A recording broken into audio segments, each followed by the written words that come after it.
तर त्यांच्या नावानं एक स्पर्धा आयोजित केली, तर तुम्हाला पोटात दुखण्याचं कारण काय एवढं?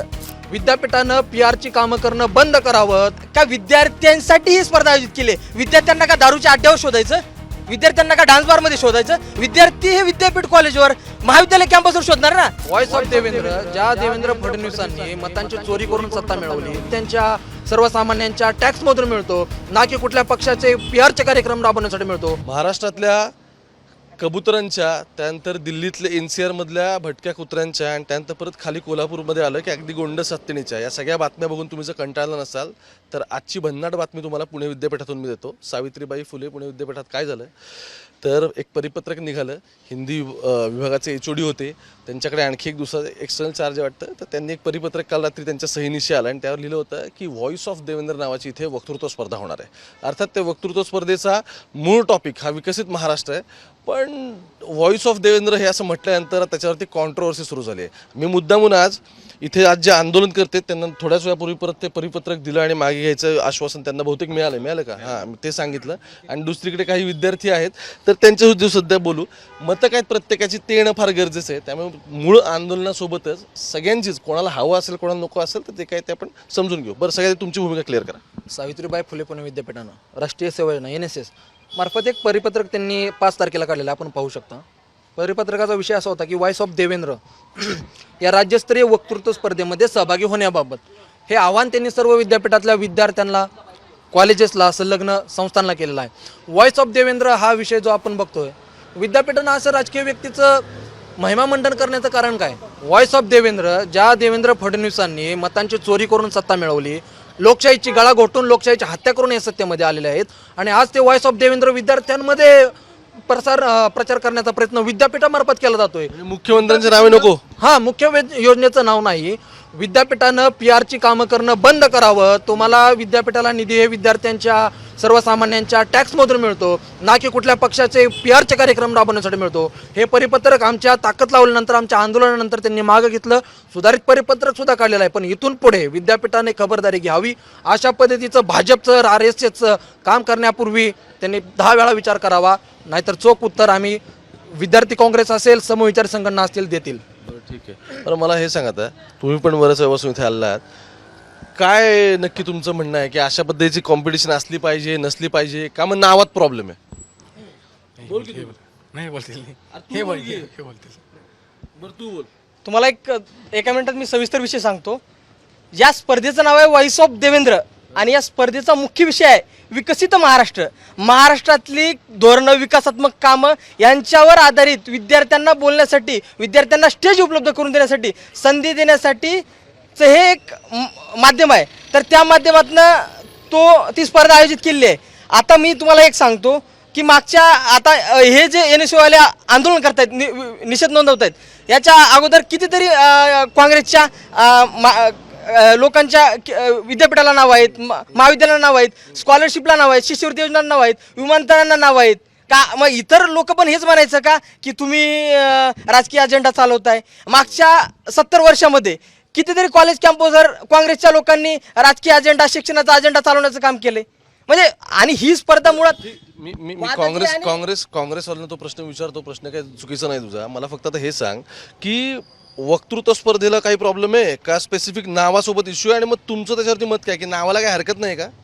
हे बघा, त्यांचं आता तुम्हीच मत जाणून घेतलंय, आम्ही तर ऐकलं नाही त्यांनी काय बोललेलं आहे. पण ती मुळात आज राज्याचे माननीय मुख्यमंत्री देवेंद्रजी फडणवीस आहेत, लोकप्रतिनिधी आहेत, राज्याचे प्रथम नागरिक आहेत. त्यांच्या नावानं जर एखादी स्पर्धा होत असेल, नावानं म्हणजे तिथं काय तो विचार मांडायचा नाही. प्रथम नागरिक राज्यपाल असतील ना का देवेंद्रजी? राज्यपालानंतर आहेत ना मुख्यमंत्री. जर आज राज्याचं सगळं काम बघतायत ते, तर त्यांच्या नावानं एक स्पर्धा आयोजित केली, तर तुम्हाला पोटात दुखण्याचं कारण काय एवढं? आणि त्यात तुम्ही कोणतंही मत मांडू शकता. मूळ मुद्दा परत हाच आहे. त्यांना तर विचारणेच प्रश्न की महाराष्ट्राच्या मुख्यमंत्र्यांच्या नावे विद्यापीठाने स्पर्धा ऑर्गनाईज केली की नाही पाहिजे, हा कॉन्फ्लिक्ट आहे रे. विद्यापीठानं मुळात, आता तुम्हाला एक सांगतो सर, म्हणजे आता कितीतरी काय बोलावं यांना, विद्यापीठानं मुळात स्पर्धाच आयोजित केली नाही.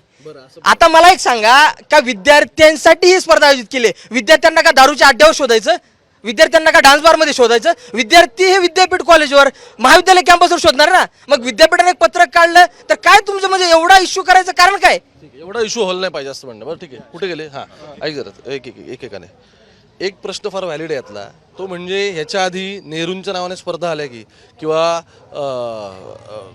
इंदिरा गांधींच्या नावाने स्पर्धा आल्या, राजीव गांधींच्या नावाने स्पर्धा आल्या, मग काय प्रॉब्लेम झाला आता? सर बीजेपी ही पार्टी विथ डिफरन्सने आलेली आहे. जर तुम्ही पार्टी विथ डिफरन्स जे काँग्रेसने केलं ते नाही केलं पाहिजे तुम्ही. काँग्रेसने जर 70 वर्षात चुका केल्या असतील तर त्याच चुका तुम्ही पुढे हे करणार आहात का? मी विधी विभागाचा विद्यार्थी आहे.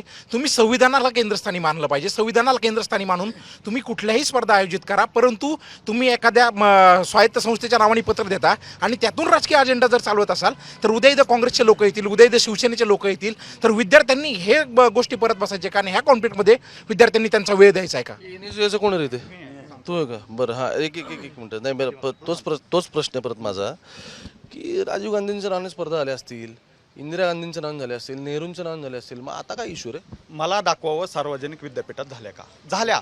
कॉलेजेसमध्ये झाल्या प्रायव्हेट. ह्या प्रायव्हेट कॉलेजेसमध्ये काय चालतं, कुठं शाखा भरतात, आम्हाला काही घेणं देणं नाही. तो वेगळा विषय आहे. तो त्यांच्या पैशातून जे काय असेल ते करत असतील. हा कष्टाचा पैसा आहे, कष्टकरी विद्यार्थ्यांच्या वडिलांचा पैसा आहे, कामगार लोकांचा पैसा आहे, नोकरदारांचा पैसा आहे, टॅक्सचा पैसा आहे. ह्याच्यातून करायचं नाही. ह्याच्या आधी काय केलं हे बघायला गेलं तर त्यांनी एकदा थोडा अभ्यास करावा. आणि दारूच्या अड्ड्यावर विद्यार्थी नसतात हे मी आधीच सांगतो, आणि जात असतील तर ते चुकीचं आहे. आम्ही प्रबोधन करू. ठीक, त्या मुद्द्याचं माझं म्हणणं नाही, मी माझ्या विचारलेला प्रश्न. नाही, इथं काही लोकांनी गांजाचा अड्डा केला होता म्हणून हे सांगावं लागलं, कॉन्टेक्स्ट आउट ऑफ कॉन्टेक्स्ट जायला नको म्हणून. तर केले असतील, पण इथं बघा, इथं कुठं विकसित भारत हे दिसतंय का? आहे ना त्या पत्रात, मी वाचलं की मग. किती खाली आहे? विषय काय आहे? व्हॉइस ऑफ देवेंद्र, विकसित भारत, व्हॉइस ऑफ नावाला आक्षेप बेसिकली ना, फक्त नावाला आहे. त्यांनी जर समजा सरकारी स्पर्धा ठेवली असते आम्हाला काही प्रॉब्लेम होता. ही स्पर्धा एका संस्थेनं मुख्यमंत्र्यांच्या वाढदिवसानिमित्त ठेवली आहे, आणि ते जे लेटर हेड आहे ज्या स्पर्धेचं त्याच्यावर स्पष्टपणे इथं भाजपचा चिन्ह दिसतं, कमळाचं. कमळ आहे का तिथं? कुठे? त्यांच्या व्हॉइस ऑफ देवेंद्र या वेबसाईटवर जा. वेबसाईट आहे व्हॉइस ऑफ देवेंद्र. त्यांच्याकडे जे letter आले ना, त्या संस्थेचं स्वारंभ फाउंडेशन, ते भोसले काय म्हणाले? त्यांचं म्हणणं आहे की आम्ही त्या महाविद्यालयांना पाठवतो, पण आता काही फायदा नाही. रील्स अपलोड करून व्हॉइस ऑफ देवेंद्र हॅशटॅग चालवून भाजपच्या पदाधिकाऱ्यांनी त्याला फेसबुक, इन्स्टावर सगळीकडे पाठवलेलं आहे. तर आता अजून एक आहे की मला असं वाटतं की संविधान सर जाणतात. भोसले सर खूप हुशार आहेत, चळवळीत काम केलेलं आहे, त्यांना एक एक शब्दाचा अर्थ कळतो.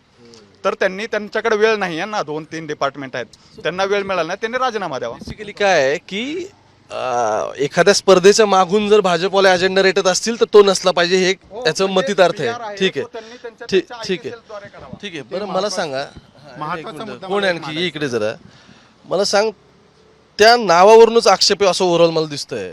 तर मग नावावरूनच नाव बदलणं आणि स्पर्धा ठेवणं याला काही प्रॉब्लेम नाही ना?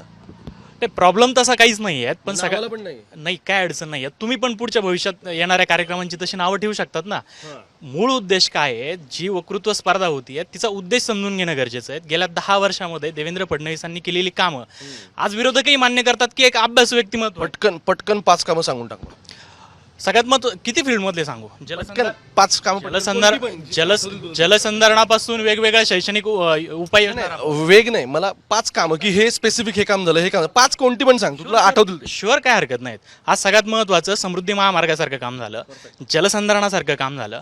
सगळ्यात महत्त्वाचं महिला सबलीकरणासाठी आत्ता जे काय म्हणतात, महिलांना जे लाडकी बहीणसारखी योजना असेल किंवा सारथी महाज्योतीसारख्या संस्था असेल, ह्या सगळ्या संस्था त्यांनी यशस्वीपणे राबवून दाखवल्यात. अशी 4 झाले. आणि सगळ्यात महत्त्वाचं काय का, प्रशासनावर एक चांगली कमांड असणारा अभ्यासू व्यक्तिमत्व म्हणून आज महाराष्ट्रामध्ये प्रख्यात आहेत देवेंद्रजी. तर अशा खूप साऱ्या गोष्टी सांगू शकतात का देवेंद्रजींनी ते करून दाखवलं गेल्या 10 वर्षामध्ये.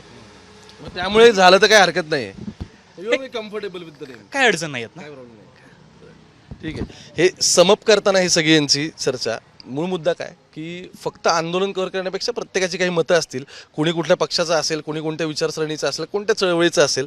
मुद्दा असा आहे की ज्यावेळी राजकीय सत्ता ही त्या सत्तेसोबत आणखी काही गोष्टी आपल्यासोबत समांतर चालू लागते, जसं की मी असं काय म्हणतो की सत्तेला गुरुत्वाकर्षण असतं, त्या गुरुत्वाकर्षणाच्या झांस्यामध्ये जर आता विद्यापीठं येऊ लागले असतील तर त्यावरती सरकारने पण आणि विद्यापीठांचे जे कोणी कुलगुरू असतील या सगळ्यांनी एकत्र बसून विचार केला पाहिजे. तुम्ही मुंबई तक बघत राहा. कॅमेरापासून गोपाळसोबत मी ओंकार इथेच थांबतो.